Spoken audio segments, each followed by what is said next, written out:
If you are new to the channel, please subscribe to our channel and press the bell icon for latest updates. Thank you.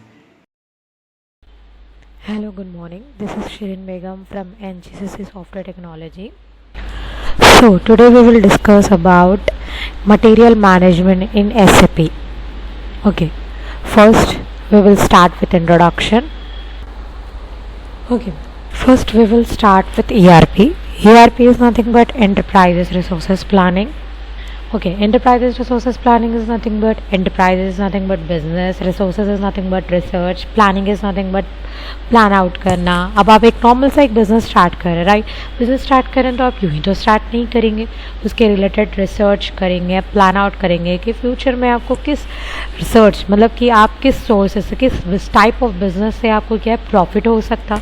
तो ये सारी चीज़ें हम क्या करेंगे, plan out करेंगे. ठीक है, तो प्लान करने के बाद जब आप एग्जीक्यूशन करेंगे तो वो जो प्रोसेस रहेगा वो प्रोसेस आप कहाँ पर करेंगे, ERP में करेंगे. तो ERP टोटली किसके रिलेटेड रहेगा, for related to business transaction, totally business के रिलेटेड रहेगा. अभी जैसे कि SAP के बारे में आप पढ़े, SAP MM. So first ERP के अपन क्या करेंगे, प्रोडक्ट्स के बारे में पढ़ेंगे, जैसे कि list of ERP. Okay, list of ERP में क्या क्या रहेगा अपने को, जैसे कि SAP PAN, JDED Ward,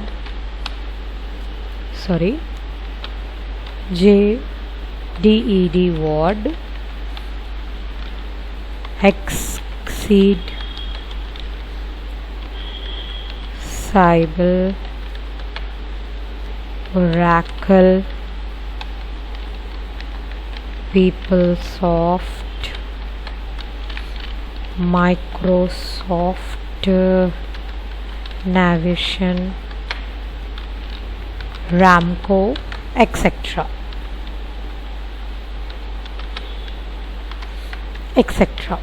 okay, तो ये सारे क्या रहेंगे, आपके ERP के प्रोडक्ट्स रहेंगे, जैसे कि SAP, PAN, JD, Ward, Exceed, Sybil, Oracle, PeopleSoft, Microsoft, Navision, Ramco, etc. तो अभी इसमें से आप क्या यूज़ कर रहे हैं, SAP.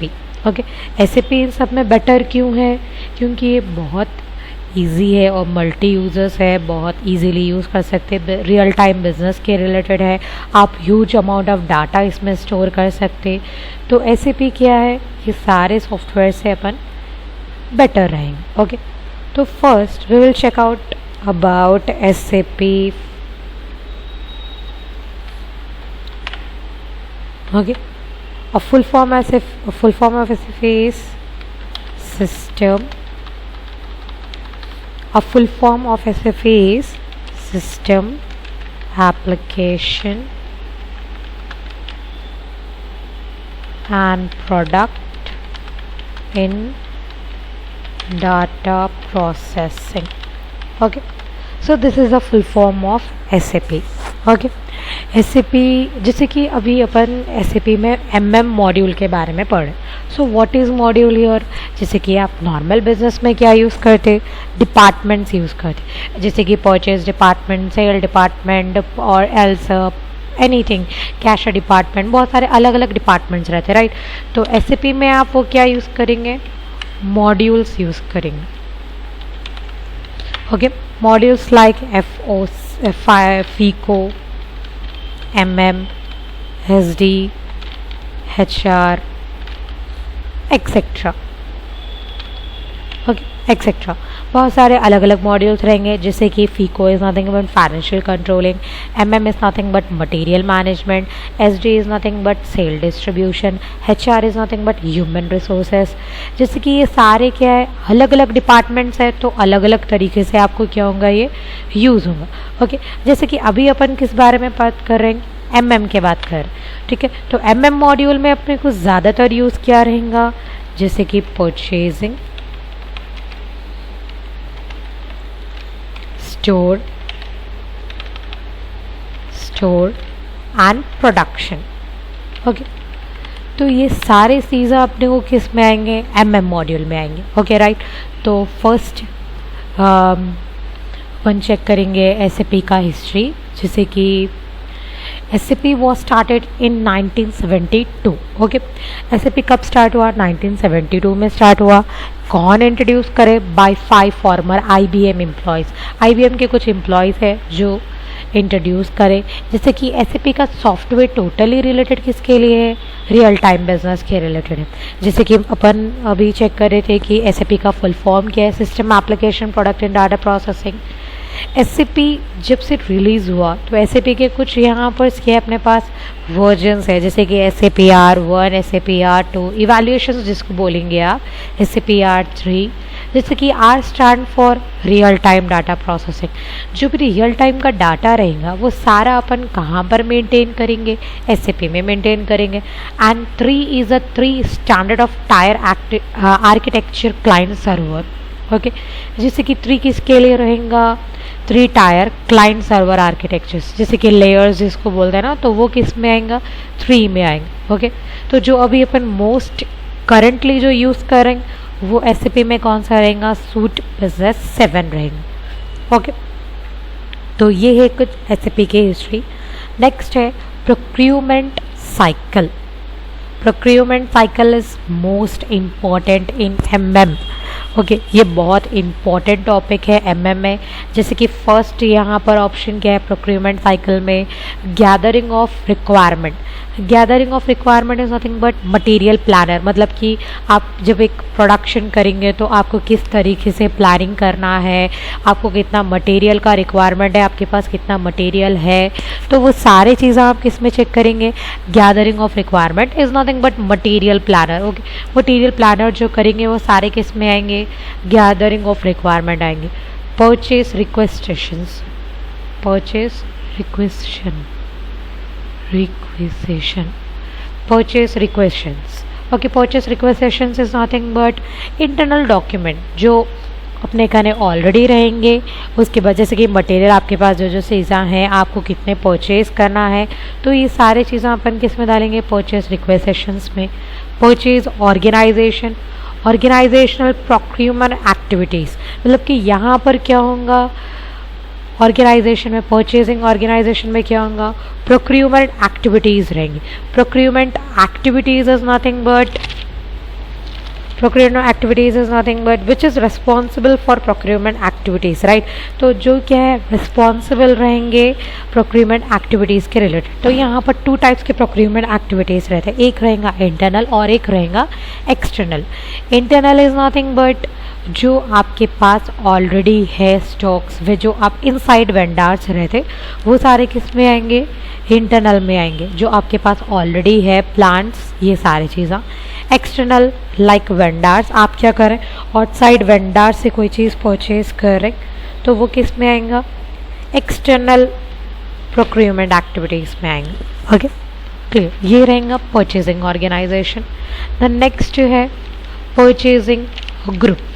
Okay, purchasing group is nothing but a single buyer और अ ग्रुप ऑफ बायर्स। मतलब कि सिंगल बायर हो सकते हो या फिर ग्रुप ऑफ पीपल्स बायर्स हो सकते जो रेस्पॉन्सिबल रहेंगे डे टू डे एक्टिविटीज़ के रिलेटेड।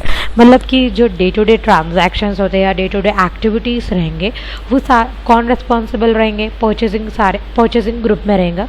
जैसे कि सिंगल बायर और else a group of buyers, ये सारे किस में आएंगे? परचेजिंग ग्रुप में आएंगे।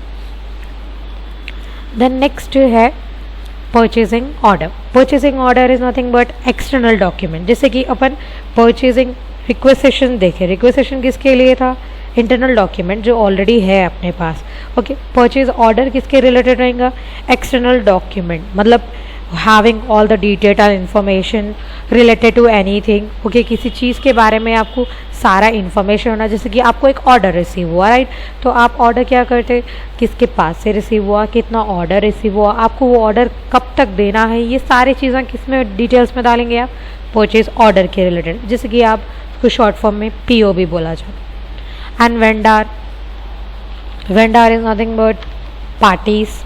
Okay, and then next quality and quantity checking। अब जैसे कि वेंडर में अपने को क्या रहेगा? अब एक पर्टिकुलर पार्टी अपन क्या चेक करते हैं यहाँ पर, क्वांटिटीज चेक करते हैं, क्वालिटी चेक करते, जिसका अलग से डिपार्टमेंट रहता हो तो उसको क्या बोलेंगे, क्वालिटी एंड क्वांटिटी चेक। जो प्रोडक्ट्स का क्वालिटी चेक करेंगे और जो प्रोडक्ट्स का क्वांटिटी चेक करेंगे, मतलब कि आप सपोज आपको 500 का एक ऑर्डर दिया गया था, तो आप वो पूरी क्वांटिटी 500 है या नहीं वो चेक करें। देन वो पूरे 500 प्रोडक्ट्स का जो क्वालिटी है वो करेक्ट है या नहीं है वो भी चेक कर। तो ये सारी चीज़ें किस में आएंगे, quantity and quality check. Next है good receipts. Good receipts is nothing but जैसे कि आप जो परचेज ऑर्डर आपको रिसीव हुआ था, वो यहाँ पर आप क्या करें कि आपके पास कितना गुड्स रिसीव हो गया उसके रिलेटेड रहेगा। एक बिल क्रिएट करना, invoice is nothing but bill. At the end of the day सारी चीज़ों का अपन क्या करते हैं, बिल क्रिएट करते हैं, राइट। तो वो किस में रहेगा, इनवॉइस में रहेगा। तो ये सारी चीज़ें किस में आएंगे, प्रोक्यूरमेंट साइकिल्स में आएंगे। Okay, clear. तो ये हो गया एक नॉर्मल P2P साइकिल, जिसको प्रोक्यूरमेंट टू पे साइकिल भी बोला जाता। Okay, and then next request for quotation, RFQ। ये बहुत इम्पॉर्टेंट रहता, क्योंकि ये RFQ कब यूज़ होगा, देखिए जैसे कि मटेरियल, क्वांटिटी, प्लांट, स्टॉक, आपके पास कितना है, ये सारी चीज़ें। कोटेशन से साथ एक बार आप क्या करें, पहले से ही कुछ क्रिएट कर रख ले रहे हैं। तो ये जैसे कि सपोज एग्जाम्पल, आपको किसी चीज़ का ऑर्डर रिसीव हुआ, ओके राइट, तो वो ऑर्डर का आपको क्या करना पड़ता है, एक कोटेशन बताना पड़ता है, राइट। तो वो कोटेशंस, जो बेस्ट कोटेशन रहेगा अपना वही सेलेक्ट होता प्लानिंग के लिए, प्रोडक्शन के लिए। तो वो किस में आएगा, आपको request for quotation, RFQ। Okay, then जैसे कि अभी अपन कुछ यूज़ कर, जैसे कि अपना जो वर्जन है वो कौन सा रहेगा, ECC। ECC is nothing but ERP central component. Okay, since 2015 we are using ECC only. तो अभी जैसे कि लेटेस्ट आ गया आपको S/4HANA। तो S/4HANA में अपने को क्या रहेगा, जैसे कि अभी दूसरे मॉड्यूल्स है MM, SD, HR etcetera etcetera. तो वो सारों में सिर्फ कितना चेंजेस हुआ, 50 to 20% ही चेंजेस हुआ, मतलब कि ज़्यादा कुछ डिफरेंस नहीं है S/4HANA और ECC में। वेरास फाइनेंशियल कंट्रोलिंग में कितना ज़्यादा चेंजेस हो गया, आपको 70% चेंजेस हो गया कंपेयर टू S/4HANA। तो यहाँ पर S/4HANA में अपने को क्या हो गया, ECC के रिलेटेड 70% चेंजेस हो गया। आज के लिए इतना ही काफ़ी है। We will continue in the next class. Thank you.